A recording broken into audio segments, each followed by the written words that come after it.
Magbasa, mag-travel at alisin ang takot sa tubig, ilan lang po yan sa mga nais gawin ng ilang celebrity ngayong 2013. Ang New Year's resolution sa mga sikat, alamin sa Star Bites at ni Nelson Canlas. Palakpakan natin si Ate Raisa. Hindi magpapahuli sa New Year's resolution ng ilang kapuso stars. Si Dominic Rocco natatampok sa Telefantasia na Indio, planong bumiyahe sa Europe sa 2013. Gusto ko lumabas ng bansa dahil napakalaki ng mundo. Gusto ko lang makita kahit konti lang. Si Aljur Abrenica, target daw na magbasa ng mas maraming libro. Bata pa lang ako, talagang hindi ako nagbabasa ng libro. Pero nai-enjoy ko siya. Nagbasa. So, unti-unti. Ngayon sa 2013, yun yung siguro mga 7 books. Yun lang. 7 books na mababasa ko.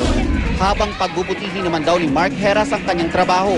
Kapatuloy ko na lang yung maayos na mga ginagawa ko. Marami ako sigurong ginagawang preparation ngayon for upcoming project.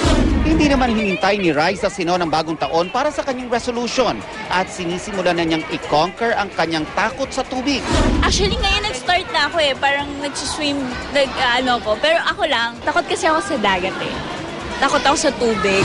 Ang British rapper na si Ayaz na kasalukuyang nasa bansa, gusto raw makasama ang kanyang pamilya ng mas mahabang panahon sa kabila ng kanyang busy schedule.